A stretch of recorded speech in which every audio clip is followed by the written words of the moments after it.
الحمد لله والصلاة والسلام على رسول الله صلى الله عليه وسلم. اللهم لا علم لنا إلا ما علمتنا إنك أنت العليم الحكيم.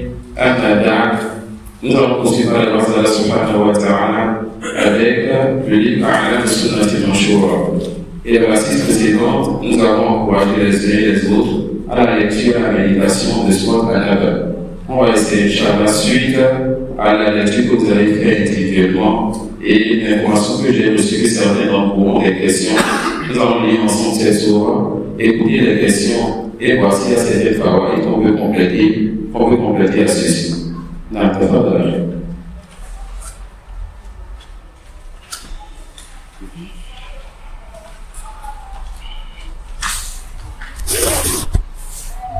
أعوذ بالله من الشيطان الرجيم. بسم الله الرحمن الرحيم. عما يتساءلون عن النبأ العظيم الذي هم فيه مختلفون كلا سيعلمون ثم كلا سيعلمون. حسبك. Allah subhanahu wa ta'ala va commencer par la basmala. Il dit sur quoi est-ce qu'il interroge? Est-ce qu'il interroge donc sur cette grande annonce, sur ce grand événement? Ils vont savoir donc la réalité de ce sur quoi il interroge. Et Allah va faire encore le tawqil, il va confirmer, ils vont savoir la réalité de ce sur quoi il interroge. Ensuite, Allah va montrer sa grande capacité, car il a cette réalité des choses énormes. Et celui qui a réalisé plutôt, celui qui a réalisé ces choses énormes est capable de faire ce sur quoi ils sont en train d'interroger. C'est comme ça qu'Allah dit, vous interrogez sur quoi? Sur le fait que Allah subhanahu wa ta'ala soit capable de faire ceci et cela, avez-vous oublié ce qu'il a déjà fait? Ça suit. Alors Allah va leur montrer sa seigneurie. Et quand il va revenir maintenant sur ce sur quoi les gens s'interrogeaient, il n'aurait plus aucune preuve, il n'aurait plus aucun argument pour continuer d'en parler. Ça suit. Le vrai débat, c'est celui que tu ne veux pas. Le débat dans lequel tu vas sur les fondements et tu fais faire la personne. Non. ألم نجعل الأرض مهادا والجبال أوتادا. Allah subhanahu wa ta'ala va montrer que c'est lui qui a, n'est-ce pas, créé la terre et qui a aplati la terre haute, qui a fait de la terre donc un lieu où nous pouvons partir et revenir. Et c'est lui qui a mis les montagnes sur la terre afin de raffermir cette terre, afin que la terre ne soit pas secouée. وخلقناكم أزواجا. Allah subhanahu wa ta'ala a créé un couple, un homme et une femme, et il y a sagesse dans cela.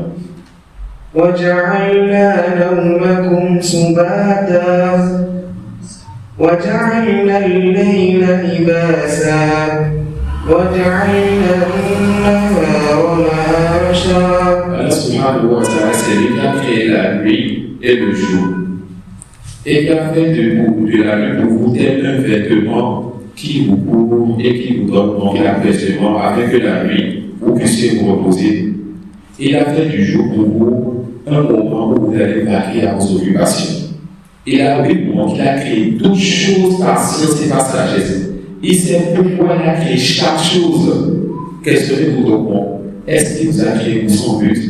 Si ces choses-là sont de vous, la terre, le ciel, la nuit, le jour, les montagnes, même les montagnes, il a créé ces choses-là pour sagesse donnée. Que dire donc de l'homme? Est-ce qu'il a créé l'homme et il a délaissé? Non. وبنينا فوقكم سبعا شدادا. Vous devez connaître la capacité de votre Dieu, Seigneur, au nom de la pollution chronique. Allah est capable de tout. C'est lui qui a construit au-dessus de vous 7 cieux. Il a construit avec soin 7 cieux superposés et 7 cieux solides, 7 cieux renforcés. Non. وجعلنا سراجا وهاجا. Et Allah subhanahu wa ta'ala a mis dans le ciel les astres. Il a mis encore les astres, que ce soit les étoiles, que ce soit le soleil, ce qui va dans ce ciel, ce qui va dans ce sens. وأنزلنا من المعصرات ماء ثجاجا. Et Allah subhanahu wa ta'ala fait descendre pour vous, il fait descendre des étoiles, il fait descendre des nuages, quoi? L'eau. Cette pluie qui vous est bénéfique. Et vous connaissez donc les intérêts, les avantages de la pluie. لنخرج به حبا ونباتا. Subhanallah, même la pluie, Allah n'a pas créé cela par futilité. La pluie descend afin de faire sortir de cette terre-là pour vous les végétations, les fruits et ceux dont vous profitez. Il vous sait chaque chose, vous montre sa capacité, sa science et qui fait chaque chose sa sagesse. وجنات ألفافا. C'est lui qui fait sortir aussi donc, de cette terre-là des jardins qui s'entremêlent. إن يوم الفصل كان ميقاتا. Et il a commencé par Inna Tawkid.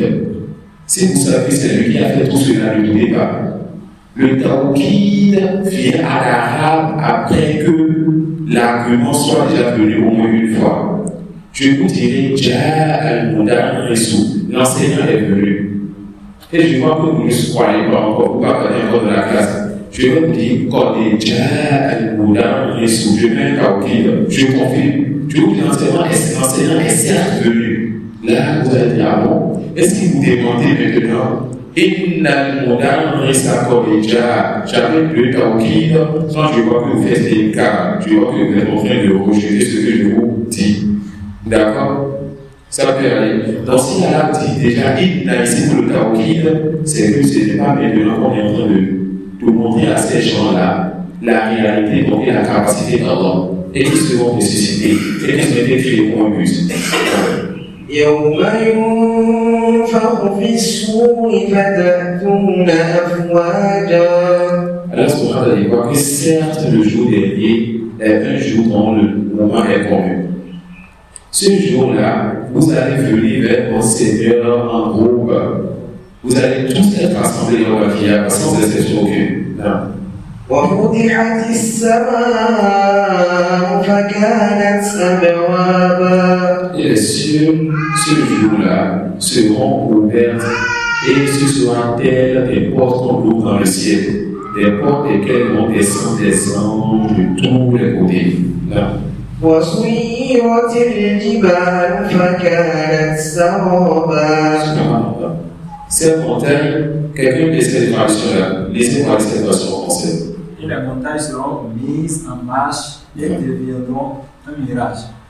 Les montagnes qui raffermissaient, qui rendaient la terre ferme, solide, et la terre n'était pas secouée. Les montagnes seront quoi? Les montagnes seront en marche. C'est-à-dire, on va faire bouger ces montagnes-là. Les choses ne seront plus comme vous le connaissiez. إن جهنم كانت مرصادا. مرصادا يعني يجوز عليه الإسراء. الجهنم et Allah ne se pas pour montrer que l'affaire est sérieuse. Ce qu'on croit ou on ne met pas la chose est grande.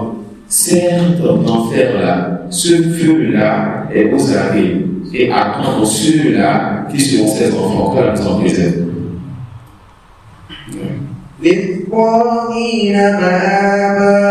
C'est qui donc ceux-là qui seront dans l'enfer, ceux-là qui transgressaient donc les adorations.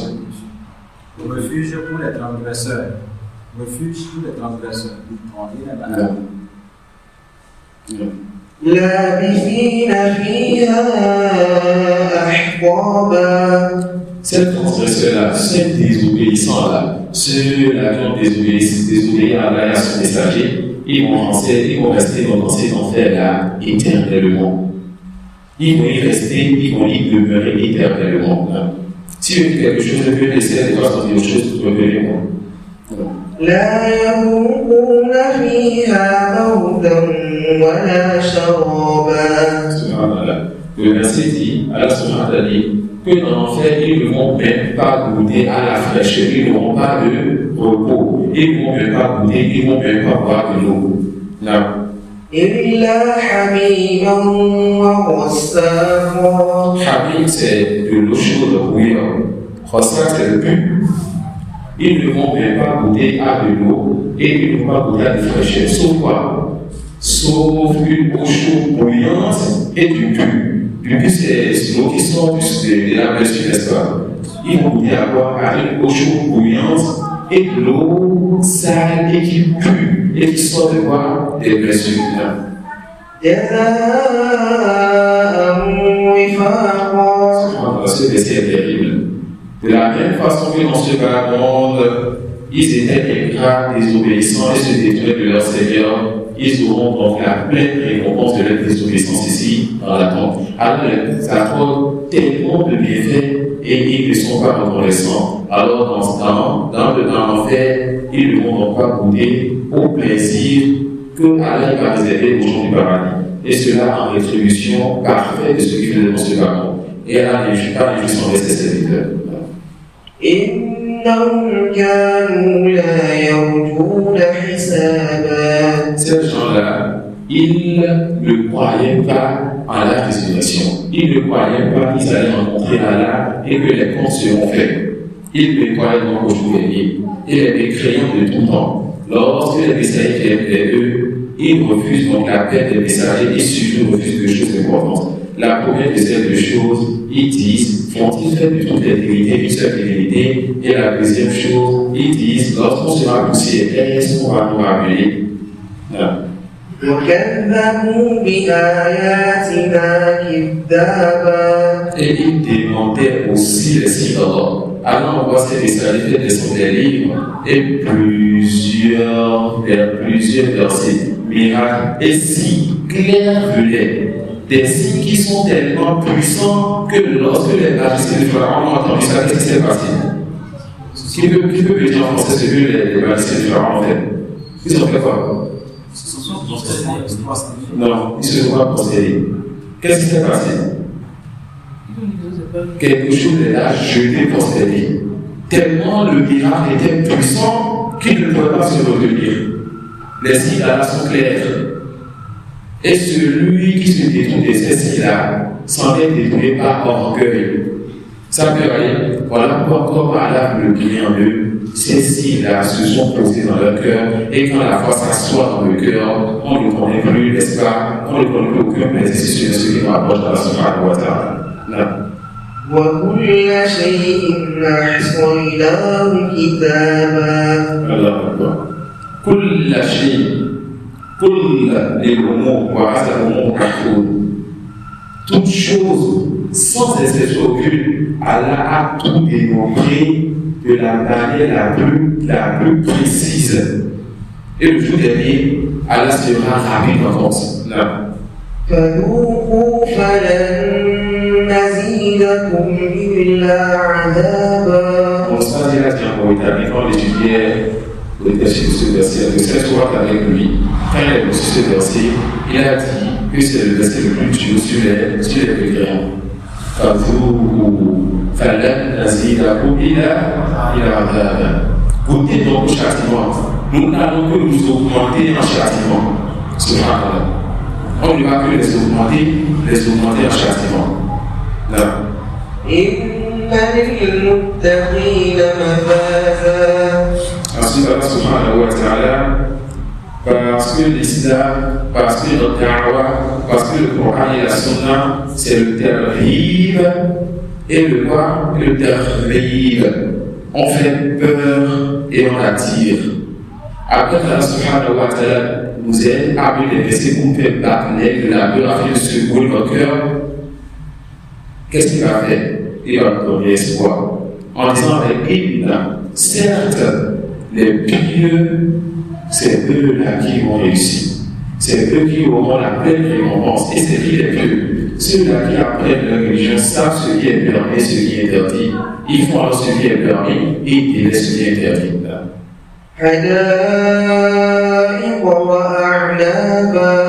Ils auront donc leur pleine récompense des jardins et quoi? Là, c'est des restes de quoi? Des vignes, des vins.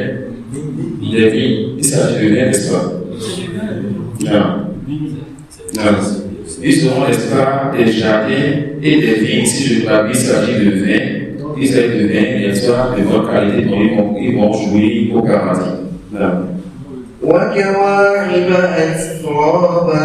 Et ils auront aussi des filles jeunes, tous de même âge, n'est-ce pas?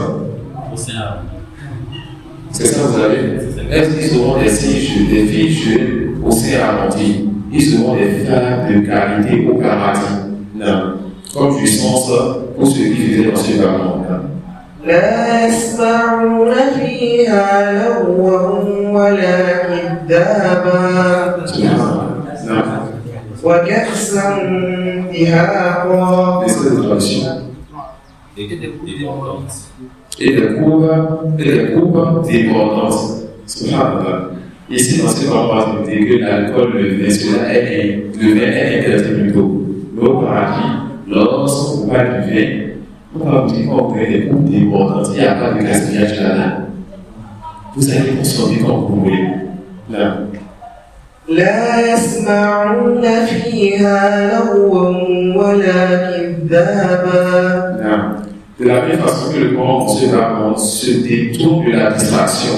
Et attention, c'est quoi la distraction? Bon, il se détourne de ce Coran, de ce qui le distrait, de quoi? De ça, de ce qui lui est bénéfique. Mais quant au fait qu'il est une fois en passant une part de distraction et qu'on le connaît de son sérieux dans ce qui le bénéfique, cette distraction ne sera aucunement plus difficile. Ça peut aller, le prophète s'amusait et s'amusait avec sa famille et s'amusait avec ses petits-enfants. D'accord? Alors, de la même façon que le croyant n'était pas parmi ceux qui avaient des distractions, ceux qui les distrayaient de ce pourquoi on les a créés, alors au paradis, ils ne vont jamais entendre des futilités ou des choses qui vont les détruire de leur plaisir et de leur jouissance. Là.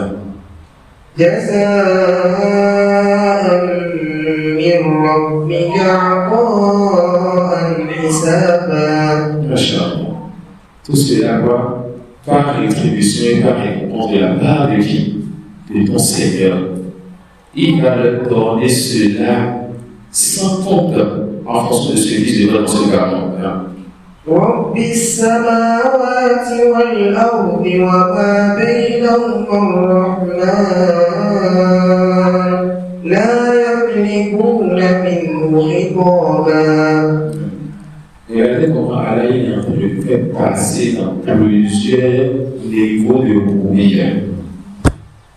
Après avoir montré donc l'enfer qui a créé ce qu'il peut faire des gens de l'enfer et montre le paradis ce qu'il peut faire des gens du paradis. Et ça c'est peu par rapport à ce qu'a la misère et c'est peu par rapport à ce qu'a la misère quand on parle des gens du paradis. Et il y a une dit, regardez l'éloquence du Coran. Là-bas, les individus, c'est en rétribution par ce qu'il faisait. Ici, je dis quoi? En rétribution, en récompense, mais récompense de la part de ton Seigneur, il doit s'en compter. Il te dira, c'est qui ce Seigneur-là? Prenez encore le verset. رب السماوات والأرض وما بينهما الرحمن لا يملكون منه خطابا. Il dit Seigneur des cieux et de la terre. C'est lui qui a créé les cieux et la terre. C'est lui qui gère les affaires dans les cieux et qui gère les affaires dans les cieux et la terre et entre les deux. Et il me rappelle que c'est lui Ar-Rahman. Toute miséricorde et tout bien dans les cieux et la terre, ça vient de lui. Alors tout bien que tu veux, demande-le à qui? Au Seigneur des cieux et de la terre. Tout bien que tu veux, demande-le à qui? Au tout miséricordieux. Demande-le à qui? Au tout miséricordieux. Mais ce jour-là, personne ne parlera si ce n'est pas la version d'Allah. Et c'est une traduction. Seigneur des cieux et de la terre, et celui qui se trouve entre eux, le tout miséricordieux, auquel nul n'osera s'adresser. Et qu'est-ce qu'Allah a déjà dit? Qu'il aura lui par le jour dernier et qu'il va faire une chose là. Demandez de le mémoriser sur le Canada. Là. يوم يقوم الروح والملائكة صفا لا يتكلمون إلا من أذن له الرحمن وقال صوابا. Ce jour-là, où sera Amrouh, c'est-à-dire Amrouh, l'ange Jibril. Jibril ainsi que les autres anges. Pourquoi on a cité Jibril alors qu'il est un ange avec les autres anges dans les détachements? Parce qu'il est le meilleur des anges, afin de montrer sa valeur, sa place. Elle a écrit et choisi ce qu'il veut dans sa création. Voilà la fin de l'ordre yoté Mayasha. Ça, c'est la grâce de la qui donne ça, qui donne à qui il veut.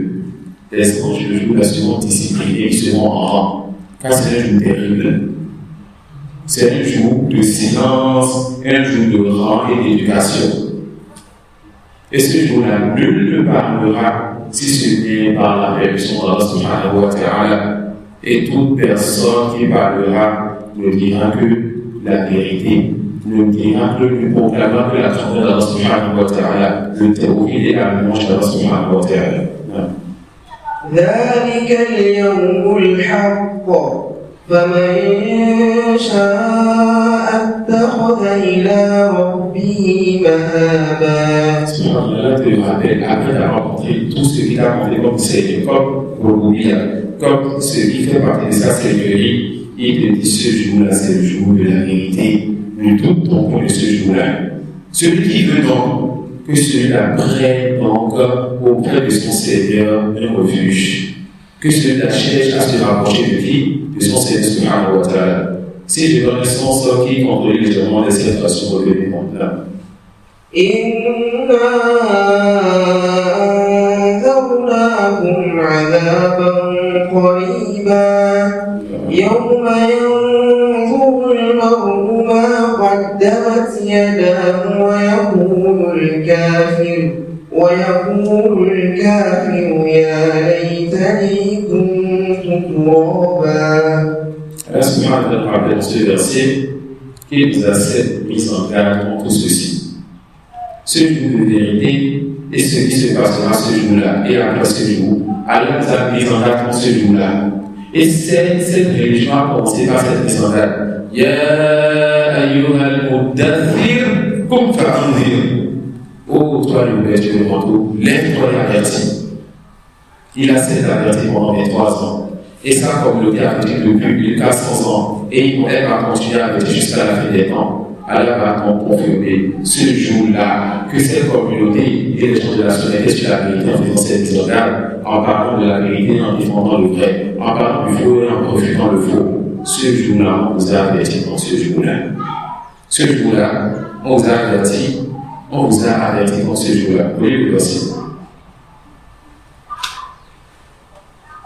إنا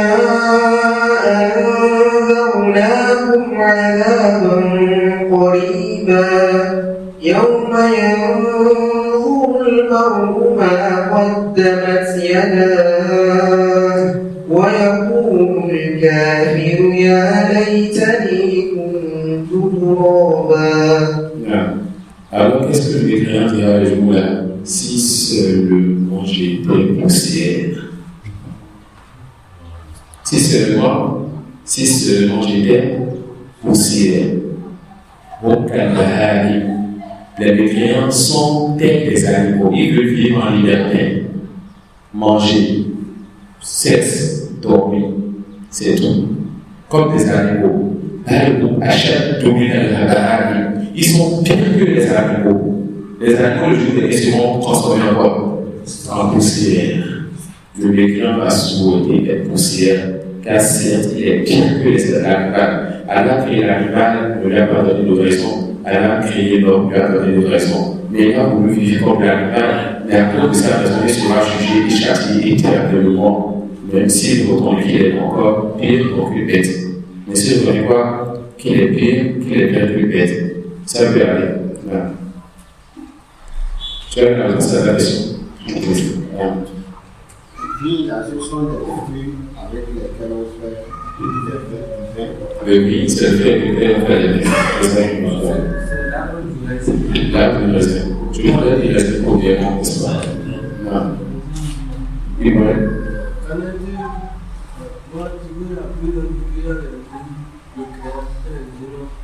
Il y a les créants, oui. Non. les djinns, Allah crée les djinns et les hommes ou alors le paradis en fait son que les djinns et les hommes. D'accord.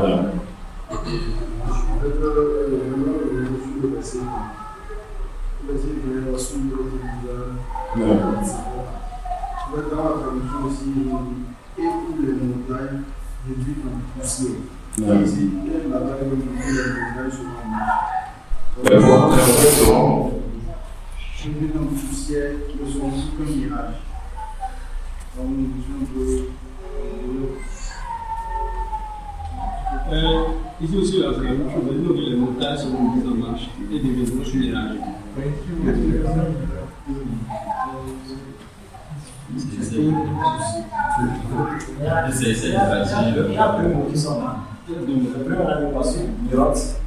Ça, c'est le bon sens. Il va se dire, dans quel sens il va prendre la vie, c'est quoi?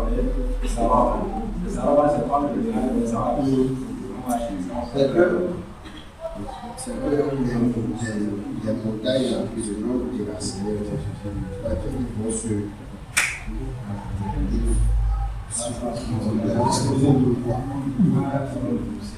donc, il y aura des déplacements, il y aura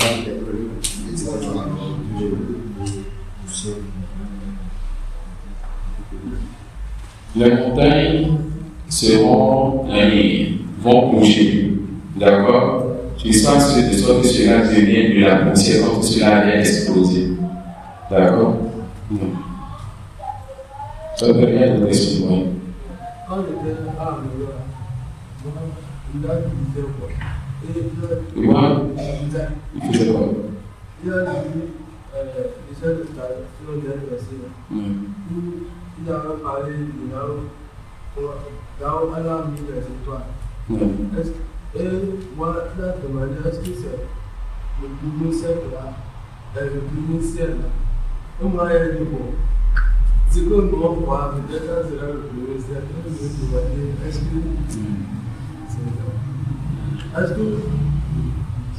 après les nuages, le ciel plus beau, c'est le premier ciel. Ce qui est sûr, les étoiles sont dans le premier ciel. D'accord? Les étoiles sont dans le premier ciel. Et la pluie descend où? Les nuages. D'accord? La pluie descend des nuages. Alors les nuages ne sont même pas dans le premier ciel. D'accord? Les étoiles sont dans le premier ciel. Quand tu entends la pluie, tu vois un peu parfois tu dépasses les nuages sont par l'étoile. D'accord? Donc le premier ciel, c'est encore en haut des nuages. Et il y a certaines montagnes, certaines montagnes qui rentrent dans les nuages. Qui rentrent dans les nuages et tu es en haut, sauvé, tu vois les nuages ou pas. Ça veut dire, donc les étoiles sont dans le premier ciel et le premier ciel est très loin. D'accord, 500 années de marche pour se devenir la distance entre la terre et le premier ciel. Dans ce système de traduction qu'on disait, c'était la traduction du mot catholique. Je ne sais pas si c'est peut-être la version, mais il utilisait le mot Dieu au lieu d'Allah. Non, ça c'est celui qui a fait celui qui a fait la traduction en français. Celui qui a pris le catholique en arabe. Son élève est en arabe. Donc c'est celui qui a fait son truc en français. Et ce n'est pas tout traducteur qui est étudiant en sciences. Et ce n'est pas tout traducteur qui est étudiant en situation. On comprend donc la réponse précédente à la question concernant les djinns que les anges ne sont pas jugés. Ils sont jugés pourquoi? Est-ce que Allah subhanahu wa ta'ala les a créés eux pour le but de l'adorer par eux? La réponse non. Ça suit. Comme les chiens lâchés, les anges, l'adoration pour eux est comme la respiration pour nous. Ça veut dire, l'adoration pour eux est comme la respiration pour nous. Et il n'y a pas un seul lieu, un seul endroit du ciel sans que tu ne vois un ange en constellation en inclinaison ou en regard de son Seigneur. Les anges, ils attendent le Seigneur, ils ne se fatiguent pas. Et leur besoin de l'adoration est comme leur besoin pour la respiration. On ne peut pas s'en arrêter, on ne peut pas s'empêcher. Allah n'a pas dit, même si dans certaines explications, les anges rentrent dans ce verset, mais c'est une explication qu'on ne soit pas trop. Car le mot al-jinn, c'est tout ce qui est caché. L'enfant qui est dans le ventre l'appelle al-jamil. Le paradis, ne voit pas dans ça Al-Jannah. Alors, Al-Jinn, on peut dire les anges et les djinns n'auront pas souvent. Et le mot Jannatu et mot Jinnatu est venu dans le Coran pour parler des anges. D'accord? Ça peut être. Mais c'est quoi l'explication qui est connue et qui est acceptable? C'est que le mot Jinn ça concerne seulement les djinns n'auront pas. Et les anges ne sont pas concernés par ceci. Donc, ceux qui sont ceux-là qu'on va compter les yeux, qui ont le pardon, en fait, c'est les djinns et les anges.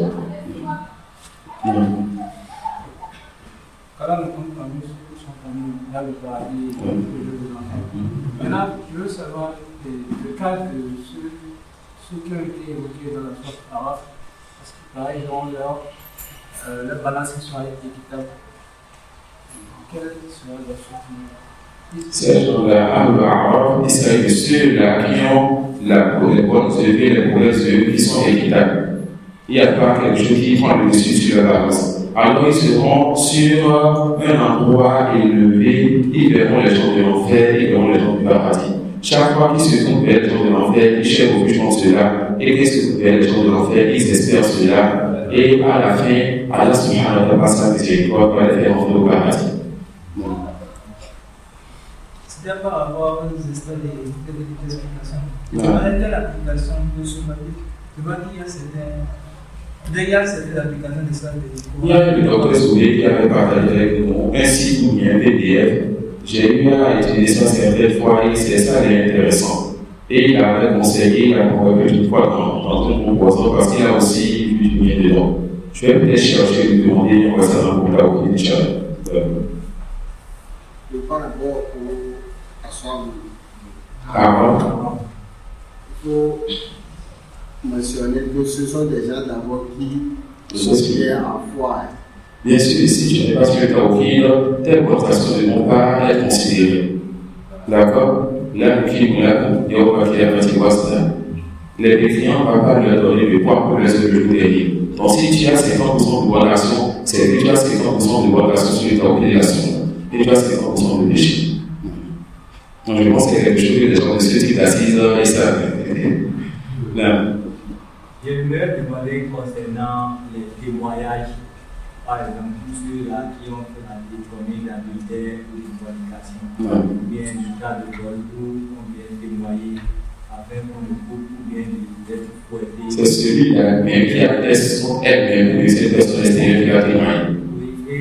C'est une personne extérieure qui a témoigné que j'ai vu elle faire ceci, mais c'est la personne qui va avouer.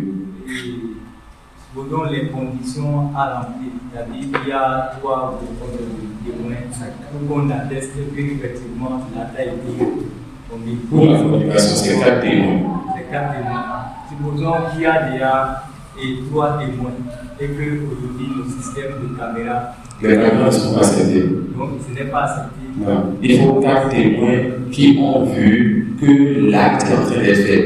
S'il les voit sous une couverture, ce n'est pas un témoin qui est accepté. Il faut qu'il voit l'homme en train de faire l'acte avec la femme et qu'il voit le sexe de l'homme entrer dans le sexe de la femme et qu'il ne peut pas sur cela, que tous les cas puissent dire cela. Ça peut aller. Tu les vois tous les deux nus sur le lit, sous couverture, ce témoin n'est pas accepté et on va vous fouiller. Ça peut aller, on va vous fouiller. On va fouiller les 4 témoins. Et votre témoigner à condition qu'ils aient vu l'acte réellement, sans rien qui les empêche de voir ce qui se passe. Si vous le faites normalement, avec ce que vous avez dit, personne ne devrait voir. Et comme la chef Asset personne n'a réussi à venir 4 témoins pour une telle sentence. Car ici, on est en train de parler de 2 choses. 1, de l'ordre de 2 musulmans, 2, du fait de tuer 1 ou 2 musulmans qui étaient déjà mariés. Mais s'ils ne sont pas mariés séparément, tant que l'un des deux ou les deux ont connu un mariage, alors l'islam va demander de les tuer si les témoignages sont. On ne dit pas que les deux soient mariés. L'un des deux ou les deux ont déjà connu des mariages ailleurs, ou sont actuellement mariés, ou bien ils sont divorcés ou veufs. S'ils font l'adultère, ou bien s'ils font la fornication vraiment les gens célibataires et ayant goûté un mariage, alors l'islam doit les tuer les témoignages, les conditions sont réunies. Et s'ils se s'il a fait partie du juge, l'heure de mentir auprès d'Allah, la sentence va tomber. On va les tuer. Il y a une femme qui a fait la communication, qui a accouché sa propre sorcière. Elle était enceinte pour le peuple, pour elle a dit, va et accouche. Elle a accouché, elle est revenue, et son repentir était sincère. Et il a mis le code appliqué la sentence, on l'a tué. Les compagnons ont voulu parler sur elle, pouvaient la tenir de ne pas parler sur elle, et a fait les éloges de ça 30 fois. Ça suffit. Donc le repentissement entre Allah et elle, mais quand elle a fait partie du juge, la sentence elle est nulle. Non. La bonne question. Comme vous avez dit, avec les conditions évoquées, personne ne peut. Le chef Al-Sabah a dit que jusqu'à son époque, et je pense jusqu'à présent, on n'a jamais donné 4 témoins sur qu'elle a fait. On a appliqué la sentence quand parfois ça se passe et la personne ne avoue. Un jeune homme a fait la vocation du monde, voici son avoué, la sentence a été appliquée. Une fois qu'il a fait la sentence a été appliquée, on doit appliquer, on va l'appliquer. Après,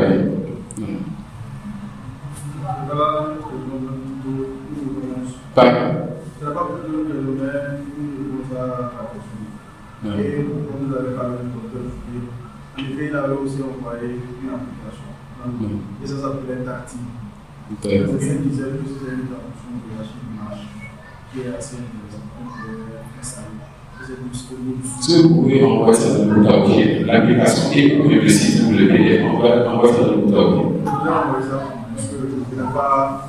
Non, c'est pas. On a mis de l'ordre dans les choses là. On peut dire des questions, Inch'Allah, parce que la discussion va venir. Moi, c'est concernant.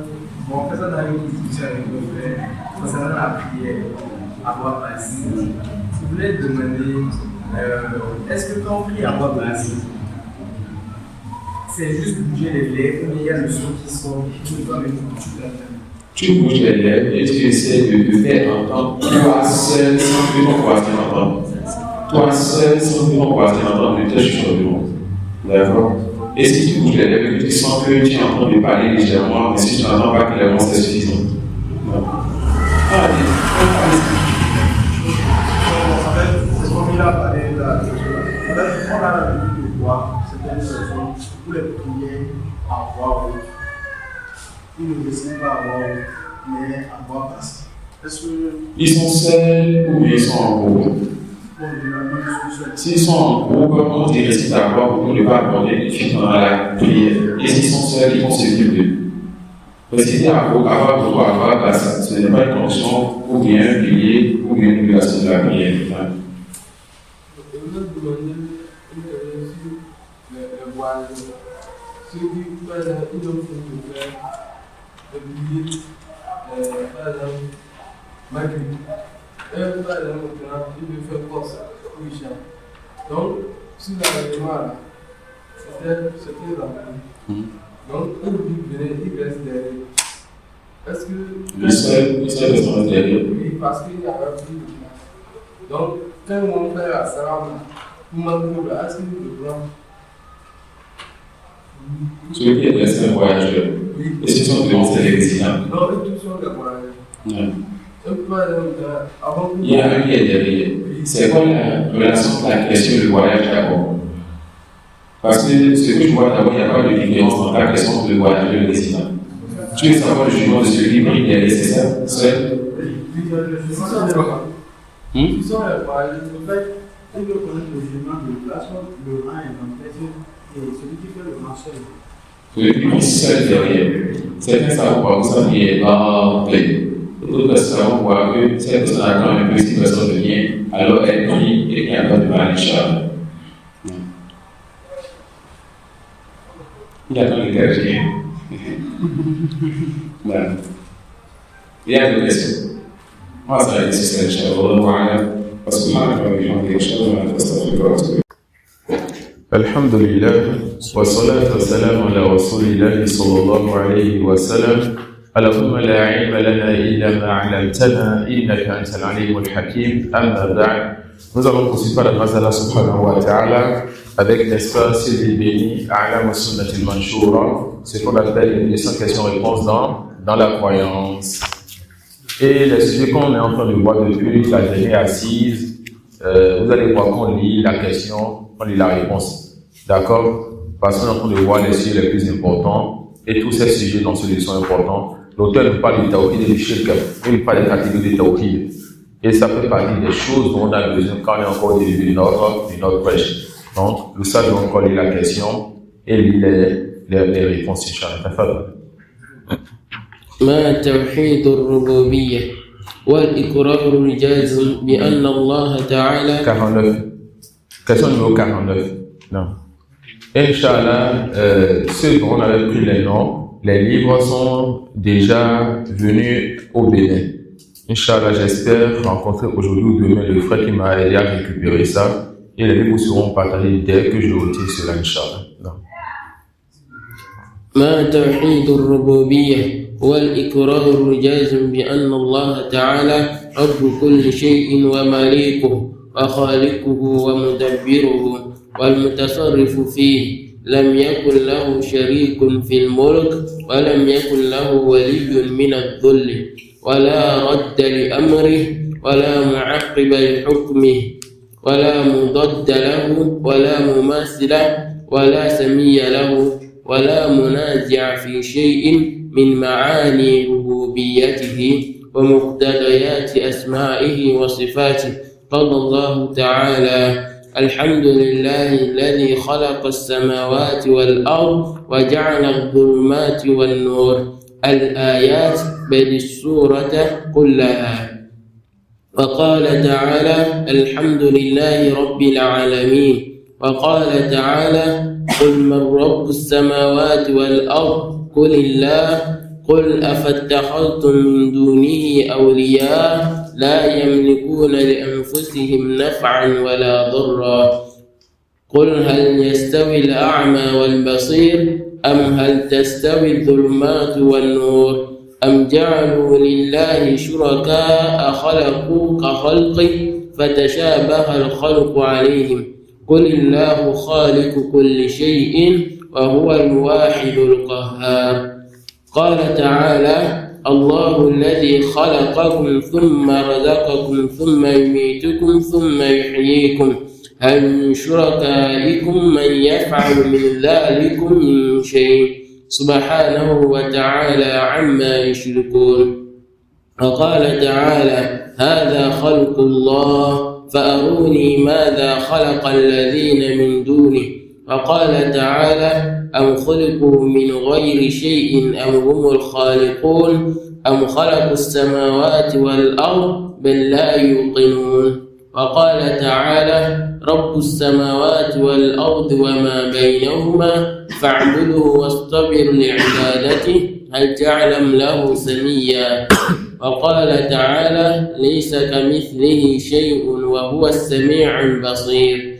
وقال تعالى: وقل الحمد لله الذي لم يتخذ ولدا ولم يكن له شريك في الملك ولم يكن له ولي من الذل وكبره تكبيرا. وقال تعالى: قل ادعوا الذين زعمتم من دون الله لا يملكون مثقال ذرة في السماوات ولا في الأرض وما له فيهما من شرك وما له منهم من ظهير.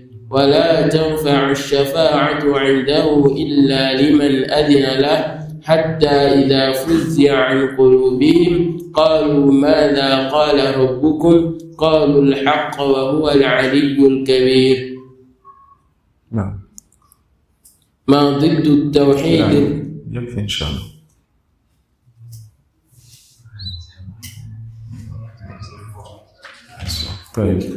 Ici, l'auteur parle du tawhid rububiyya, le tawhid dans la seigneurie.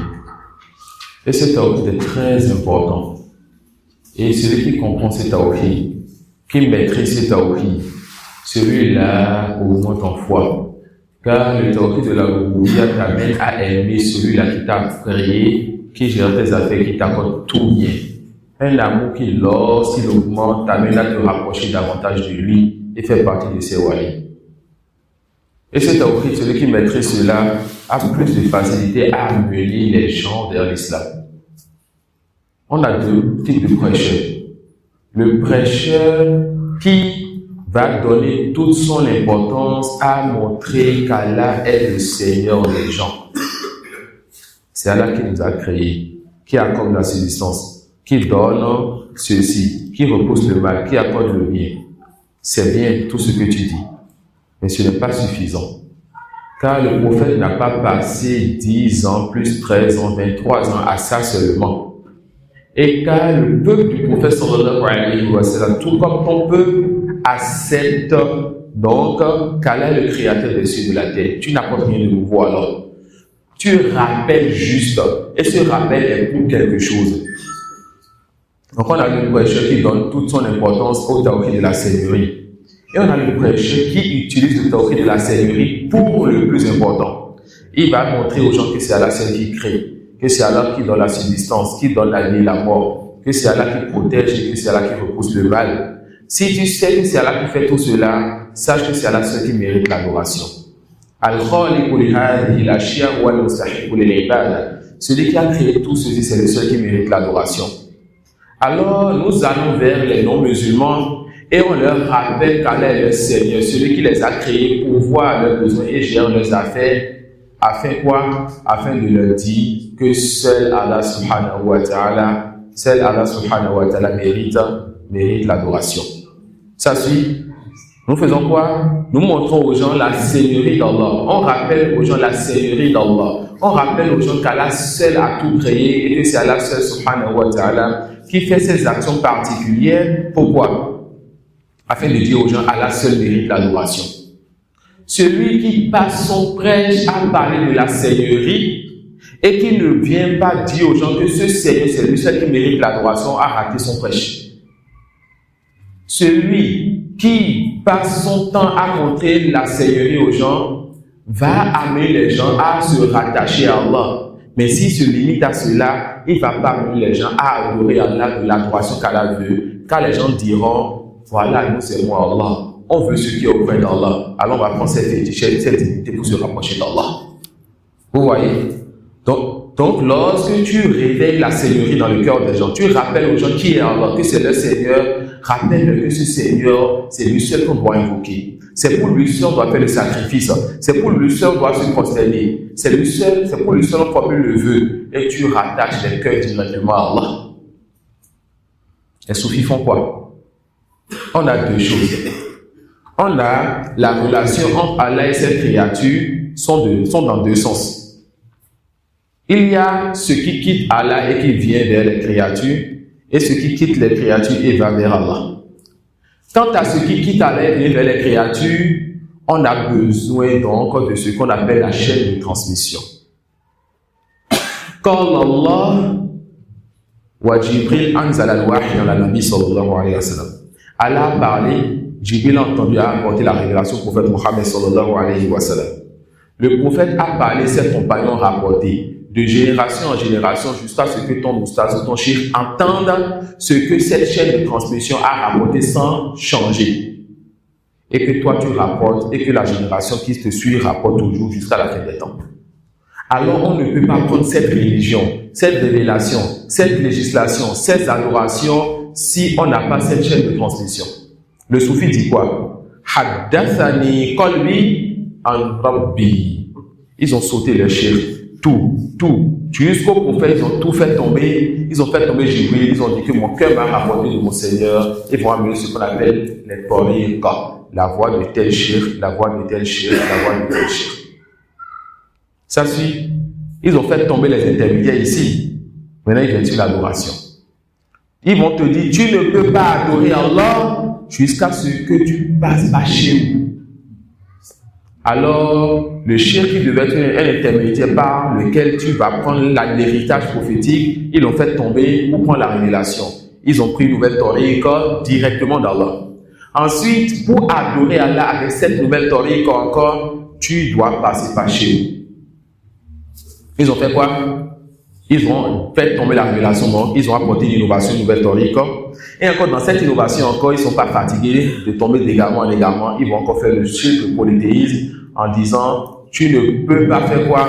Tu ne peux pas prétendre te rapprocher d'Allah jusqu'à ce que tu passes par chez eux. Et celui qui va demander directement à Allah ou va vouloir se rapprocher directement d'Allah sans passer par chez où cette personne sort de la tariqa. Ça peut aller. Cette personne sort de la tariqa. Voilà pourquoi vous n'allez pas voir une conférence soufie sans que vous n'ayez ce qu'on appelle al-bay'a, le fait de prêter allégeance. Al-izn, le fait d'avoir la permission avant d'avoir le zikr. Et chaque tariqa a son zikr. Et chaque tariqa se pense meilleur que l'autre. Ça suit? Chaque tariqa se pense meilleur que l'autre. Et parmi les pires tariqa qu'on a à notre époque, at-tariqa tijaniyya. Lui, il a pris tout ce qui se passe comme mal et égarement chez les autres et il s'est attribué cela. Il a ajouté. Voilà pourquoi il s'appelle Khatamu al-Awliya. C'est lui le dernier des wali. Fala waliya ba'dahu. Il n'y aura plus de wali après lui. Ça peut aller. Il n'y aura plus de wali après lui. Lui, il est venu, il a pris tous les égarements des autres, c'est chez vous les Tijani. Il a ajouté. C'est lui qui aura le mimbar le jour dernier, lorsque le prophète, les messagers, les véridiques, les bâtis et les autres wali ou prétendus wali seront présents. Et c'est lui qui va avoir dans son mimbar, il va parler le jour où les prophètes ne diront rien, si ce n'est dans certains endroits, nafsi, et dans d'autres endroits, alors on va saluer. Non, lui, il aura un mimbar, il va parler. Ça peut aller. Et ce n'est pas une assise pour ça là maintenant. Al-Muhim. Qu'est-ce que les soufis font? Lui, il dit, il se en éveil, ce n'est même pas qu'il a rêvé. Ce n'est même pas qu'il a rêvé. Encore Mohamed Ilyas, c'est avec le nom, parce qu'il y a un avec le nom, il y a un avec le lam. Mohamed Ilyas, c'est lui pour les tabliques, n'est-ce pas? Ilyas, voilà. Lui, il a dit quoi? Il a dit que lui, il a rêvé. Il a reçu le tafsir de la parole d'Allah kuntu khayra ummatin ukhrijat linnas. Vous êtes la meilleure communauté qu'on a fait sortir. Alors le mot sorti est venu en rouge et c'est devenu une base dans leur groupe. Ça peut aller non. Ahmad Tijani, lui, c'est autre chose. C'est un autre niveau. Il a fait ce que son salaf a fait. C'est qui son salaf? Paul, qui a changé la religion des chrétiens. Et le christianisme est devenu ce qu'il est devenu aujourd'hui. L'adoration des saints. Ahmad Tijani a changé la religion des musulmans. Et cette part de religion qu'il a changé avec ses suiveurs, ils sont tombés dans l'adoration des prétendus saints. Alors, Paul a dit qu'il a vu Jésus vivant, n'est-ce pas? Alors que Allah a élevé Jésus. Il a prétendu avoir vu Jésus. Et comme vous le savez, il y a plusieurs versions pour montrer son mensonge. Il a prétendu avoir vu Jésus. Et il a reçu de Jésus, donc, une révélation qui n'est pas celle des compagnons, donc de Jésus. Qu'est-ce que Ahmad Tijani a fait? Lui aussi, il a vu le prophète sallallahu alayhi wa sallam avec ses yeux yaqazatan, et il a vu avec ses yeux en éveil. Il a reçu donc du prophète sallallahu alayhi wa sallam directement sa tariqa. Ça suit? Et sa tariqa n'est pas la tariqa des compagnons. Le prophète, est-ce que le prophète vous a dit, quand la divergence viendra dans cette communauté, alaykum bi sunnati wa sunnati al-khulafa'i ar-rashidin mahdiyyin min ba'di wa sunnati Ahmad Tijani. Il n'a pas dit ça. Là, c'était deux choses. Quand la divergence viendra dans la communauté, cramponnez-vous à ma voix, ainsi que la voix de mes compagnons, les bien guidés, ceux qui étaient sur quelque chose de droit. C'est fini. Abdou alayha. Cramponnez-vous, attachez-vous à quoi? Aux deux voix, non, à cette seule voix. Car ma voix, c'est celle des compagnons. Les compagnons ont compris ce que j'ai délaissé, alors ne prenez pas ce que j'ai dit sans leur compréhension. Alors, quand il vous a montré d'abord que vous avez de ces tests, de ces hadiths à lui, et de la voix des compagnons, donc leur compréhension, il dit Abdou alayha, c'est une seule même voix, c'est une seule tariqa. Et tout le reste, c'est quoi? C'est les soubouls. C'est les voix qui vous éloignent, donc, du chemin de votre Seigneur. D'accord? Et comme ça, ils ont amené dans l'islam ce qu'il ne faut pas. Ils ont amené dans l'islam ce qu'il ne faut pas amener. Donc, qu'est-ce que les soufis font? Parmi lesquels ceux qui ont le plus d'égarement, les Tijani, et il y a bien d'autres parmi les gros soufis. Eux, la révélation qui vient d'Allah, ils vont supprimer tous ceux qui sont dans la chaîne de transmission et leur cœur rapporte directement d'Allah, ou bien ceux qui sont un peu pudiques, leur cœur, ou bien ils voient le prophète sallallahu alayhi wa sallam. D'accord? Ils voient le prophète sallallahu alayhi wa sallam, ils ont leurs histoires. il y a celui-là qui est allé à tel endroit et le prophète a sorti sa main de sa tombe et a dit, mon fils vient à moi. Il s'est rapproché et le prophète lui a apporté dans son zikr. Ils ont tous leur histoire pour vous dire comment ils ont eu leur zikr. Plus ton histoire extra et plus on croit en toi. Allahu Akbar Takbir. Ça va. Est-ce que l'histoire est vraie? Est-ce que c'est authentique? Allah, le takbir, ça suffit, on authentifie l'histoire. D'accord? Et on authentifie l'histoire. Ça peut aller. Donc, on dit, quand ça quitte Allah pour venir à nous, on a besoin de quoi? De la chaîne de transmission. D'accord? 2 secondes, je cherchais même quelque chose tout à l'heure.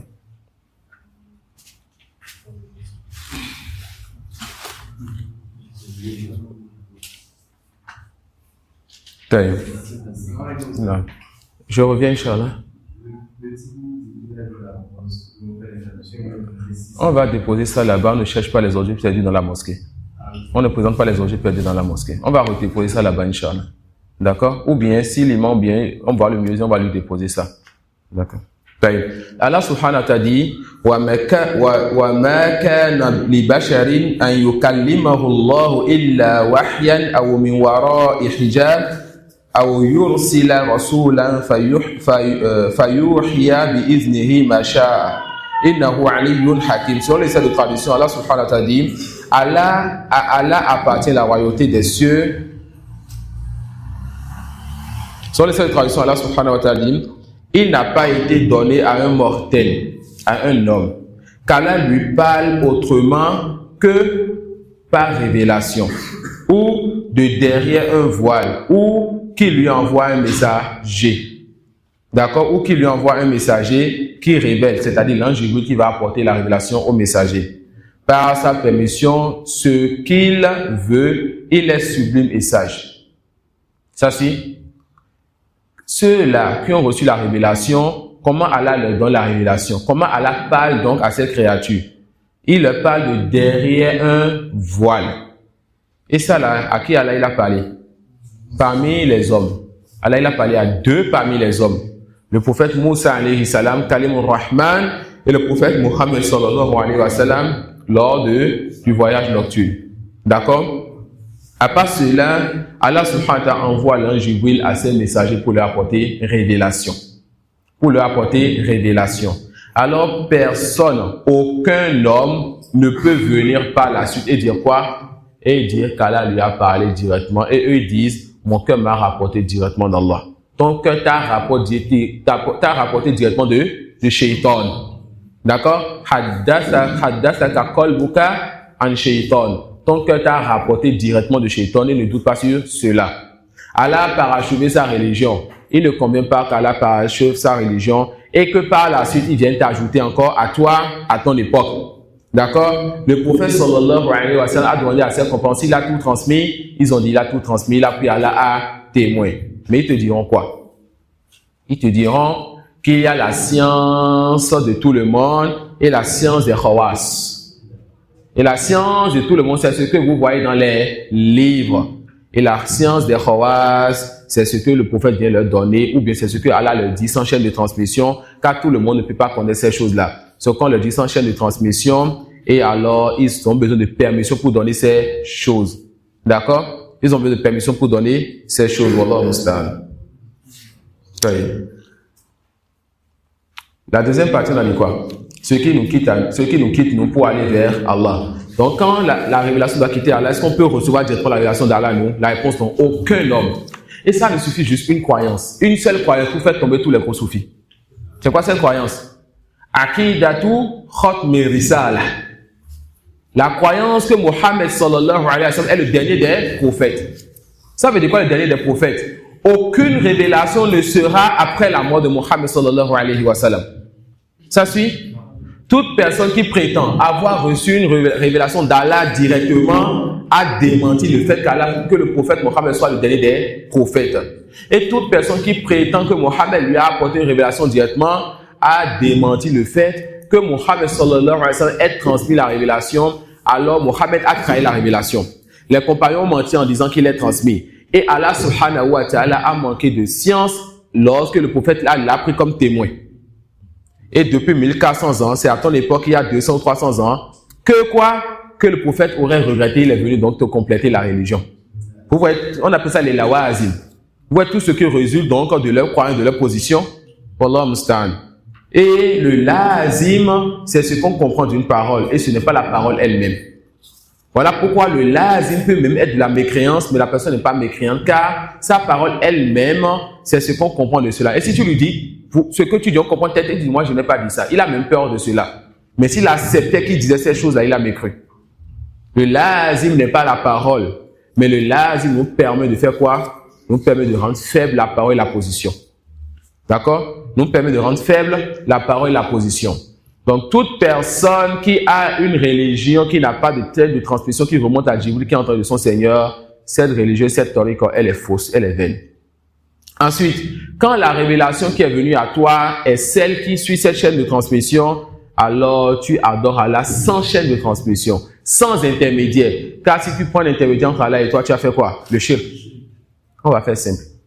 On a le côté, la chose qui descend d'Allah, le côté ce qui monte de chez nous vers Allah. Celui qui a une erreur dans la transmission va tomber dans l'innovation. Et celui qui a une erreur dans l'action qui vient de lui va tomber dans le shirk. Toute personne qui prend une religion sans chaîne de transmission va tomber dans l'innovation. Tu vas amener une religion par laquelle tu veux te rapprocher d'Allah alors que ce n'est pas la voie du prophète sallallahu alayhi wa sallam. Et toute personne qui veut se rapprocher d'Allah en mettant donc un intermédiaire entre Allah et lui est tombé dans quoi? Dans le shirk. On a compris ça? Alors, c'est quoi le juste milieu? On prend la révélation qui est venue par la chaîne de transmission et on adore Allah subhanahu wa ta'ala sans intermédiaire. Donc, il dit Ar-Rububiyya, la seigneurie. Il dit Ar-Rububiyya, la seigneurie. C'est le fait de faire quoi? De reconnaître Allah subhanahu wa ta'ala comme celui qui crée, accorde la subsistance, celui qui pourvoit donc à nos besoins, celui qui fait ce qu'il veut de sa création, et Allah n'a pas d'associé dans sa seigneurie. Ensuite, l'auteur va nous amener des preuves pour justifier cela. Et lorsque l'oustaz lisait, j'allais juste prendre une ou deux preuves, mais l'auteur a amené sur ceci des preuves très importantes, qui méritent qu'on attire l'attention sur certains points. Allah dit, Alhamdulillahi allazi khalaqa as-samawati wal arda wa ja'ala adh-dhulumati wan nur. Louange donc à Allah, celui-là qui a la perfection dans ses noms et dans ses attributs. Et parmi donc les choses qui montrent cette perfection, le fait qu'il soit caractérisé par quoi? Par le fait qu'il crée. Et c'est lui qui a tout créé. Il a créé les cieux et la terre. Il a créé les cieux et la terre. Et c'est lui qui a créé donc des choses qui sont des contraires, des choses qui s'opposent comme l'obscurité et la lumière. Comme l'obscurité et la lumière. Une chose est qu'elle a créé quelque chose de son contraire. L'obscurité et la lumière. Une chose est qu'il fasse sortir la chose de son contraire. Ça suit. Ce qui est sec et ce qui est humide, c'est deux choses contraires. Mais Allah subhanahu wa ta'ala va faire sortir le feu d'une feuille verte. N'est-ce pas? Le mort et le vivant. Quelqu'un dont le cœur est mort, la personne est mécréante. Allah fera sortir du ventre d'une mère mécréante ou bien de parents mécréants un enfant croyant. Allah crée quelque chose de son contraire et il fait sortir encore la chose de son contraire subhanahu wa ta'ala. Afin de nous montrer sa grande capacité et que c'est lui vraiment qui c'est celui qui mérite l'adoration. Allah dit Alhamdulillahi Rabbil Alamin, louange à Allah, lui que nous vénérons, lui que nous aimons tant, lui dont nous faisons les éloges, car il a la perfection dans ses attributs et dans ses noms, pas amour et pas vénération. Et il est qui? Rabbil Alamin.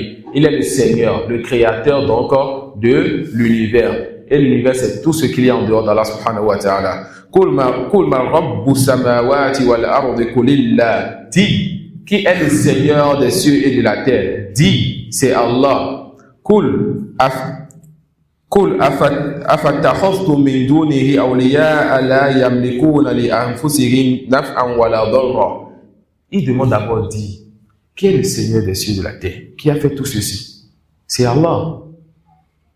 Dis, est-ce que vous prenez en dehors de lui des alliés qui ne peuvent même pas se secourir eux-mêmes? Ils ne seraient pas bénéfiques à leur propre personne, ils ne pourraient repousser aucun mal de leur personne. C'est-à-dire, tu dis, est-ce que Allah il est comme ces choses-là?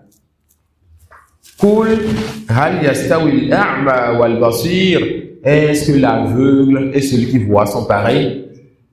Ceux qui disent, Quand on veut parler avec les non-musulmans, on peut pas mettre le Coran.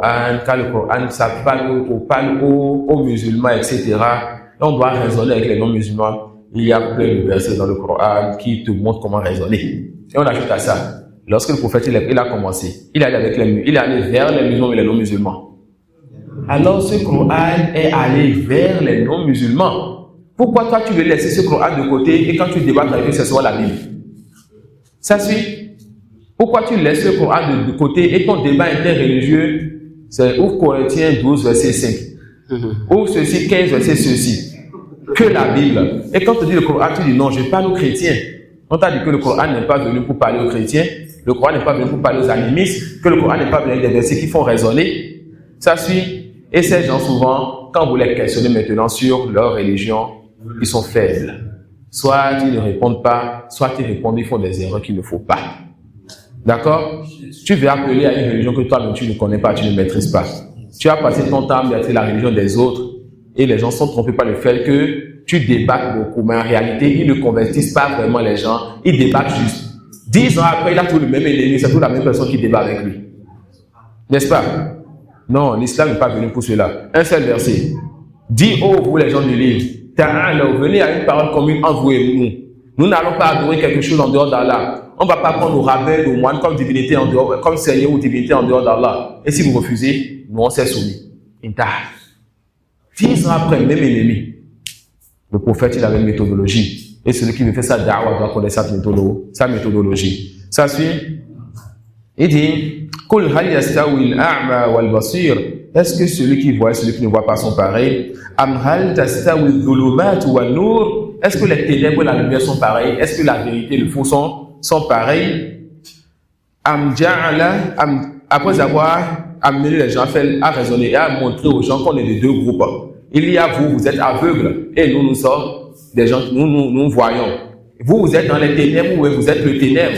Nous sommes dans la lumière ou nous sommes la lumière. Ça suit. Allah va encore revenir maintenant. Après avoir dit au début, qui est le Seigneur de l'univers? Est-ce que vous connaissez en dehors de lui ceux qui ne peuvent donc pas apporter un bien ou repousser un mal? Il va faire raisonner et revient encore, il dit, ou bien ils ont donné à Allah des associés qui ont créé tout comme Allah il a créé? La réponse, non. Il dit, Allah a créé, vos associés ont créé, et alors on ne sait plus différencier entre la création d'Allah et la création de ses associés. Dit, Allah est le créateur de toutes choses. Dit, Allah est le créateur de toutes choses. Dit, Allah est le créateur de toutes choses. Et c'est lui qui prend le dessus sur tout. Alors, si tu veux demander l'aide à quelqu'un, demande ça au Wahidul Qahhar. Si tu veux revenir vers quelqu'un, au Wahidul Qahhar. Tu veux adorer quelque chose, Al-Wahidul Qahhar. Rien ne mérite l'adoration si ce n'est Allah. Rien ne peut être utile si ce n'est Allah. Rien ne peut repousser le mal si ce n'est Allah subhanahu wa ta'ala. Et Allah dit, Allahu lazi khalaqakum, thumma razaqakum, thumma yumitukum, thumma yuhyikum. Allah qui vous a créé, ensuite vous accorde la subsistance, ensuite vous accorde la mort, ensuite va vous ressusciter. Hal min shurakaikum man yaf'alu min dhalikum min shay? Est-ce qu'il y a parmi les associés, les idoles que vous donnez à Allah, un qui peut faire ces choses-là? Est-ce que ce que vous adorez en dehors d'Allah peut créer, peut accorder la subsistance, peut donner la mort, peut redonner la vie? Sortez-nous dans cette divinité-là. Sortez-nous dans ce fétiche-là. Sortez-nous dans cette tombe-là. Sortez-nous dans ce wali-là. Sortez-nous dans ceci et cela parmi vos divinités qui peut créer. Donnez la subsistance. Donnez la vie et ramenez, donnez la mort et ramenez à la vie. Des versets qui font réfléchir. Ça peut aller. Non. Il dit subhanahu wa ta'ala amma yushrikun. Subhana, ça veut dire quoi?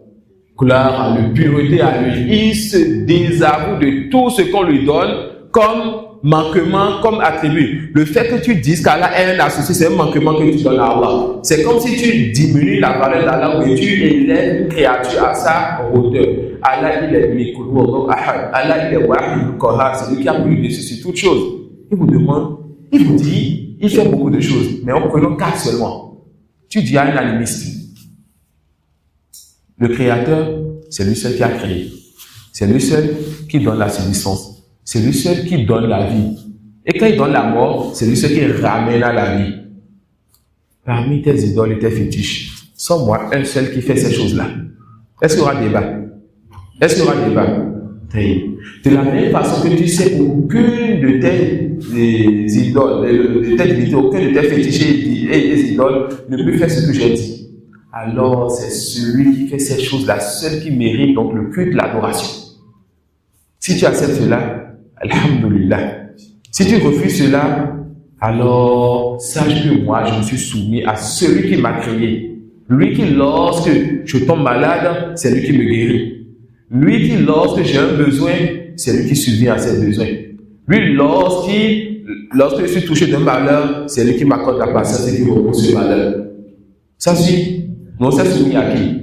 À celui que tu sais et que je sais que c'est lui seul qui fait ses actions. Alors le polythéisme n'a jamais eu et n'aura jamais de preuve pour justifier son polythéisme. D'accord? Voilà pourquoi lorsqu'on a un arabe qui est venu chez nous et qui a fait des vidéos autour de certains des idoles de leur pays, est-ce qu'ils ont sorti une seule preuve de la raison ou un test pour justifier leurs choses? Non, ils se sont habillés en blanc pour aller sortir pour crier, on ne peut pas permettre cela. Justifier donc que ces idoles méritent l'adoration. D'accord? La burhan lahum. Ils n'ont aucune preuve pour justifier le shirk. Ensuite, l'auteur rapporte la parole dans la hada khalqullah fa'aruni madha khalaqa alladhina min duni. Regardez le ciel. Ce ciel-là sans fissure. Ce ciel-là sans pilier pour le tenir droit. Regardez donc les catégories de poissons que vous voyez dans l'eau. Regardez votre propre personne. Comment Allah vous a créé. Regardez ce qu'il y a autour de vous. Regardez les montagnes. Regardez la création d'Allah. Hada khalqullah. Ceci est la création d'Allah. Fa'aruni. Montrez-moi donc. Mada khalaqa alladhina min duni. Montrez-moi donc ce qu'a créé wa kullu ma siwa Allahi duna Allah. Et tout ce qui est en dehors d'Allah est moindre qu'Allah. Mada khalaqa alladhina min duni. Montrez-moi ce qu'a créé ces choses qui sont en dessous de lui.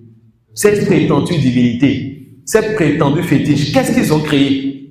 Qu'est-ce qu'ils ont créé? Et la Roubi à les frères, Wallah, Cheikh Saleh Al-Cheikh, il a une conférence où il y a au moins 2 assistants à Roubi.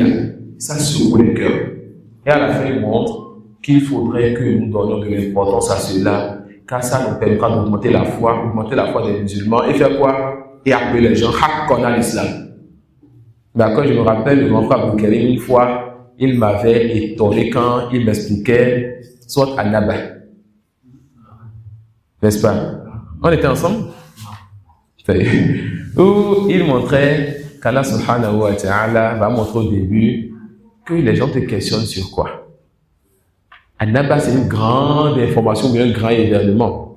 Donc la sourate te montre que les gens sont en train de questionner sur un sujet important. Ensuite, Allah va laisser ce sujet comme ça. Il va mettre une page et demie, on va parler de sa seigneurie avant de revenir encore sur cela. Lisez donc les salles de traduction et méditez sur cela. Et sur lequel le question n'a qu'à lire, vous allez voir l'importance de la Rububiyya. Il te questionne sur un sujet important. Il y a plus important encore. Le Créateur, le Seigneur. Allah va pas citer ses actions. Pas montrer qui il est. Pas montrer qui il est. Et quand il viendra maintenant pour parler maintenant du jour dernier, tu sais que tu vas rencontrer quelqu'un de grand. Ça suit. Lisez cette sourate et méditez quand la récompense de grand frère pour avoir attiré mon attention vers cette faïda. Il rapporte la parole d'Allah subhanahu wa ta'ala. Am khuliqu min ghayri shay'in am humul khaliqun. Deux questions ont été posées et une troisième question a été cachée. Est-ce qu'ils ont été créés sans rien? Première question. Ou bien c'est eux-mêmes qui se sont créés, ou bien c'est quelqu'un ou quelque chose d'autre qui les a créés. Cette troisième question, elle est pourquoi? Parce que tout le monde connaît cette question-là. D'accord? Al-ma'loum jusqu'à Tanrou. Ce qui est qu'on on peut délaisser cela. D'accord? Taïb. Est-ce que l'homme a été créé sans rien? Il était le néant et subitement il est apparu? La raison là, c'est pas cela. Al-Adamu la shay'a. Le néant, ce n'est rien. Alors le rien ne peut pas donner existence. Ça suit. Ou bien c'est eux-mêmes qui se sont créés, vous n'étiez rien. Vous ne pouvez pas vous créer vous-même. Alors la réponse, c'est quelque chose qui vous a créé. Alors c'est quoi ce qui vous a créé? Est-ce que c'est papa et maman? La réponse non. Parce qu'on sait qu'il y a des papas et des mamans qui cherchent les enfants, font les mêmes causes, mais qui n'arrivent pas à donner existence. Alors ce n'est pas les parents qui ont créé. Ça suit? Il y a plusieurs choses, on a vu ça, n'est-ce pas, dans la conférence que j'avais faite sur les preuves de l'existence d'Allah. Donc, il y a plusieurs choses qu'on peut citer pour montrer que ce n'est pas ces choses-là qui créent. On ira vite. Qu'est-ce qui nous a créé? Est-ce que ce qui nous a créé est de la même nature que nous? La réponse non. Car on va demander alors qu'est-ce qui a créé cette chose-là? Vu que la nature de la créature a besoin de quoi? Ce qui va lui donner existence. Donc, il faut forcément que ce qui a créé ne soit pas une créature. Alors, c'est le créateur qui a créé. Voilà pourquoi Allah est le créateur et nous sommes les créatures. Est-ce qu'on peut dire qui a créé le créateur? Je vais vous dire, maman a cuisiné la pâte ce matin. Est-ce qu'on peut dire qui a cuisiné maman? La réponse non. Zayd a allumé la torche. Qui a allumé Zayd? On peut dire ça? La réponse non. Allah a créé. Qui a créé Allah? On ne peut pas dire cela. Ça suit? On ne peut pas dire cela. C'est partie des réponses pour répondre à la question qui a créé Allah. D'accord? Ça y est. Donc, ce verset, ça fait raisonner. Est-ce que vous êtes créé vous-même? Non, vous n'existez pas. Est-ce que vous avez été créé sans rien? Non, vous n'existez pas. Alors, on vous a créé. Et ce qui vous a créé doit être d'autres natures que la vôtre. D'accord? Ça peut aller. Ça y est. Ensuite, il apporte la parole d'Allah. رب السماوات والأرض وما بينهما فاعبده واصطبر لعبادته هل تعلم له سميا. Subhanallah. Seigneur des cieux et de la terre, le créateur des cieux et de la terre, adore le don et patiente et soumets-toi donc dans son adoration. Sois persévérant dans son adoration. Est-ce que tu le connais un semblable? Tu connais quelqu'un qui crée comme il crée? Non, adore le don. Regardez cette verset, tu prends cette partie seule là. Est-ce que tu n'as pas fait comme à ton projection non musulman? Tu lui parles et tu l'expliques comme cela se doit. Est-ce que tu n'as pas amené à comprendre c'est quoi l'islam? Qui doit adorer à l'aide de laisser l'adoration des fétiches? Oui. D'accord? Oui. Mais l'erreur de certains certaines personnes qui font la dawa, c'est quoi? Ils vont seulement se limiter à la partie Seigneur de l'univers, Seigneur de créateur des cieux et de la terre. Mais ils vont toujours laisser la partie du verset qui dit Fa'buduhu, adore le don. D'accord, mais après, on fait quoi? On dit Seigneur des cieux et de la terre, adore le don. Et l'adoration, c'est que tu fasses quoi? Tu n'invoques le seul, que tu n'invoques pas les dons. Tu n'invoques le seul, tu n'invoques pas les fétiches. Ça peut aller. Et la parole d'Allah, Laïsa kamithlihi shay'un wa huwa as-sami'ul basir. Il parle de Rububiyyah, il a mis ce verset pourquoi? Rien ne ressemble à Allah. Et c'est Allah qui entend. Et c'est Allah qui voit. Subhanahu wa ta'ala. D'accord? Donc, fait partie de ces actions, le fait qu'il entende, fait partie de ces actions, le fait qu'il voit. Et les frères de ceux qu'on s'est mis ont compris. L'action fait sortir de ça l'attribut. Donc, ce verset est une preuve pour justifier les attributs, comme c'est une preuve pour justifier les actions. Vous voyez? وَقُلِ الْحَمْدُ لِلَّهِ الَّذِي لَمْ يَتَّخِذْ وَلَدًا وَلَمْ يَكُنْ لَهُ شَرِيكٌ فِي الْمُلْكِ وَلَمْ يَكُنْ لَهُ وَلِيٌّ من الذل وكبره تكبيرا. Dis Alhamdulillah, dis louange à Allah, parfait dans ses attributs. Dis louange à Allah, lui que je vénère, lui dont je fais les éloges par amour et par vénération. Alladhi lam yattakhiz walada. Comme il veut montrer qu'il n'a pas d'enfant, il vous rappelle qu'il est parfait dans ses attributs. Alors le parfait ne peut pas avoir d'enfant. Ça c'est le parfait ne peut pas avoir d'enfant. Car l'enfant, quand tu ne l'as pas, tu sens le besoin. Et quand tu l'as, que tu grandis, tu vieillis, tu as encore besoin de lui. Le parfait ne peut pas avoir d'enfant. Subhanahu wa ta'ala. Dis donc louange à Allah. Proclame donc les éloges de ton Seigneur par amour et par vénération. Lui qui n'a pas pris d'enfant. Et il n'y a pas d'associé avec lui dans son royaume. Il n'y a pas de capitaine dans un même bateau. s'il y avait deux divinités, chaque divinité allait partir avec ce qu'il a créé. Ça peut y aller.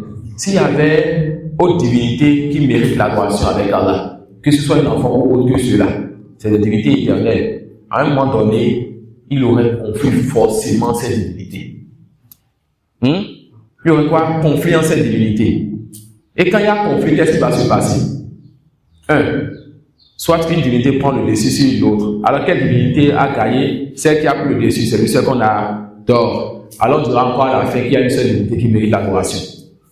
Ça suit, on va justifier par là que le shirk n'a jamais de preuve. D'accord? Donc si on a deux, suppose qu'on a deux divinités. On dit ok, supposons qu'on ait deux divinités. Qu'est-ce qui va se passer? À un moment donné, ces deux divinités vont être éternelles, elles ne vont jamais disparaître, n'est-ce pas? Alors on va dire à un moment donné, chaque divinité va vouloir être celui-là qui est le meilleur, le plus grand. Alors, ils vont avoir conflit. Et quand ils ont conflit, qu'est-ce qui peut se passer? Divinité A prend le dessus sur divinité B. Et si la divinité A prend le dessus sur divinité B, qu'est-ce qui se passe? On dit que c'est la divinité A seule qui mérite l'adoration. Ça peut aller. C'est divinité A seule qui mérite l'adoration. Quelqu'un peut dire non. Il se peut que B, ces deux divinités, aient des forces équivalentes et que personne ne prenne le dessus sur l'autre. On dira que cela n'est pas possible. Pourquoi cela n'est pas possible? Parce que s'ils sont deux divinités, c'est que les deux ont déjà créé et que les deux ont des volontés. Alors, si la divinité A veut que l'eau la quitte ici pour venir devant le livre et que la divinité B ne veut pas cela, la création suit la volonté, n'est-ce pas? Allah veut et pas ça, il crée en même temps. Alors, si on dit que à cause de ce conflit, lui il veut, l'autre ne veut pas, la divinité A soit prend le dessus et c'est elle là qu'on va dire qu'elle mérite l'adoration. Alors là, on a encore cassé le chèque. Il n'y a pas de divinité qui mérite l'adoration. Ou bien, il veut montrer que les deux divinités peuvent cohabiter. On dit voilà, divinité A veut, B ne veut pas. Ils ont les mêmes forces. Cela n'est pas possible. Cela n'est pas possible. Et ça montre encore qu'il n'y a pas deux divinités qui méritent l'adoration, car ces deux divinités ne sont pas en réalité des divinités. Vous savez pourquoi? A veut, B ne veut pas, et comme les deux ne peuvent pas appliquer leur volonté, ils ont des manquements, ils ne sont pas des divinités qui méritent l'adoration. Ça suit? Ça peut aller, je peux continuer. Troisième cas. Quelqu'un nous dit alors, non, ils peuvent cohabiter ensemble et ne pas diverger. Tu n'as pas pensé à ça, n'est-ce pas? Ils peuvent cohabiter ensemble et ne pas diverger. Ils vont faire les choses dans le même sens. On dit encore alors qu'ils sont faibles. Car la divinité doit être quoi? Doit avoir la pleine capacité, ne avoir besoin de personne et toute chose a besoin de lui. Et en disant qu'ils vont cohabiter ensemble et qu'ils vont faire ensemble, ça veut dire qu'ils ont besoin l'un de l'autre. Alors il est quoi? As-Samad. Tout le monde a besoin de la même personne. Il est Al-Ghani ou Al-Alamin. C'est lui qui se passe dans tout l'univers. Ça suit? Alors on dit quoi? Jamais deux divinités ne peuvent cohabiter ensemble. Ça peut aller. Le polythéisme n'aura jamais aucune raison des tests, ni de la raison, ni de la scène nature pour justifier ce dans quoi il est. Voilà pourquoi on dit que Ashirku, c'est le plus grand des péchés, la plus grande injustice. C'est le péché dans lequel il n'y a aucun délice, aucune jouissance. Aucun délice, aucune jouissance. Ça peut aller. Donc Allah dit quoi? Il n'a pas d'associé avec lui dans sa royauté. On a compris ça maintenant? Oui. Et Allah subhanahu wa ta'ala, il n'a pas avec lui un allié dans l'humiliation, c'est-à-dire quelqu'un avec qui il aura quelqu'un qui sera son allié, son partenaire, et il a besoin de cette chose-là, et cela diminue sa valeur. Et ça revient un peu à l'illustration que j'ai donnée dernièrement. Allah subhanahu wa ta'ala se passe de tout le monde. Il a besoin de personnes subhanahu wa ta'ala, et si tu as compris cela, alors élève donc le degré de ton Seigneur. Alors connais donc la base de ton Seigneur, et sache qu'il est plus grand que toute chose. Tout ce qu'on lui donne comme associé, il est plus grand que cette chose-là. Il apporte la parole d'Allah. Le mot za'ama, la base, c'est pour dire ce que vous prétendez, ce n'est pas vrai. Allah dit donc, invoquez ce que vous prétendez en dessous de lui. Ce que vous prétendez et qui est quand même moindre que lui en valeur. La yamlikuna mithqala dharratin fis samawati wala fil ard. Ils n'ont même pas, ils ne détiennent même pas la plus petite valeur de quelque chose, le plus petit poids de quelque chose dans les cieux et sur la terre. Ce que vous prétendez invoquer en dehors d'Allah, ils n'ont même pas comme possession la plus petite valeur, le plus petit poids de quelque chose dans les cieux et la terre, rien ne leur appartient. Ça suit. Quelqu'un peut dire oui, moi ma divinité, il n'y a pas quelque chose, ça lui appartient. Mais il y a quelque chose, il est associé dedans. Allah dit quoi?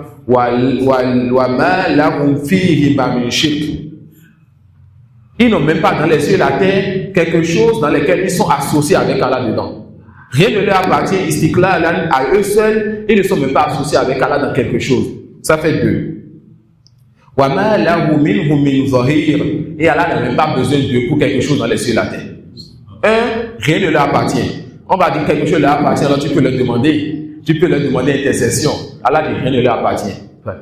C'est pas alors que quelque chose les appartient, mais ils sont associés avec Allah dans quelque chose. Allah dit non.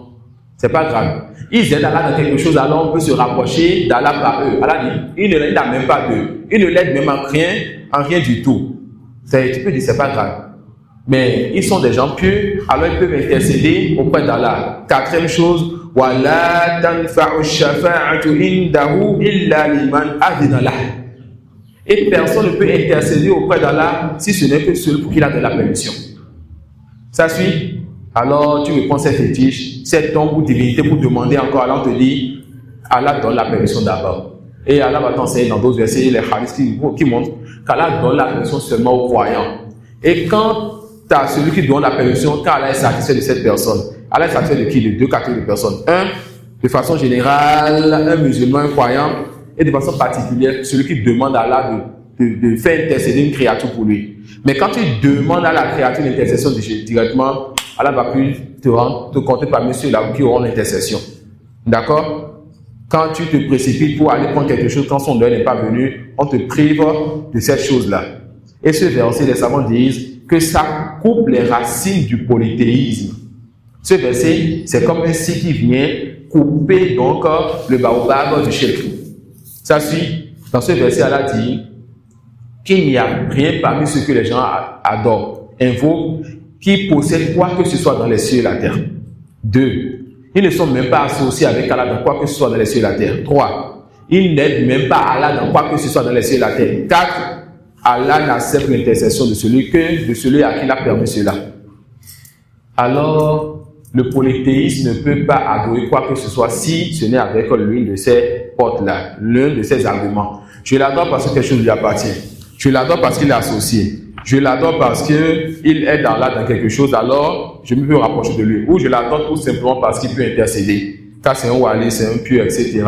Allah a fermé toutes ces portes-là et le polythéisme encore n'a pas de preuve pour justifier son shirk. On a duré sur ceci et cela était qu'on appelle nécessaire. D'accord? Et j'espère qu'on a vu en ceci l'importance de méditer sur la rububiyya. Pour nous, mais pour notre cœur à nous-mêmes. Et celui qui est l'arabe essaie de retrouver là où les confrères de Cheikh Saleh Al-Cheikh et qui vous dit que Cheikh Saleh Al-Cheikh. Pourquoi on l'appelle Al-Cheikh? Parce qu'il est de la descendance de Cheikh Mohammed Abdul Wahhab. Qui est Cheikh Mohammed Abdul Wahhab? Celui-là, et nous espérons cela de lui, Allah est celui qui va tenir ses comptes, celui-là qui a fait une dawa sincèrement pour son Seigneur, et Allah a purifié plusieurs terres, pas une seule terre, plusieurs terres qu'il a rassemblées par la suite et qu'ils ont appelé l'Arabie Saoudite, et qui jusqu'à présent est sur le Tawhid. Rahimahullah ta'ala. Et Hafiz al-Cheikh Saleh Al-Cheikh essaie de donner de l'importance à la rububiyya, et c'est dommage de voir que nous avons négligé cela, on a laissé d'autres groupes donner plus d'importance à la rububiyya et ils ne complètent pas, ils ne donnent pas le droit qu'il faut, mais ils parlent beaucoup de la rububiyya. D'accord? Et comme exercice, celui qui peut n'a qu'à méditer sur Surat An-Naba. Wa jazakumullahu khairan wa subhanaka wa bihamdik ashhadu an la ilaha illa anta astaghfiruka wa atubu ilayk.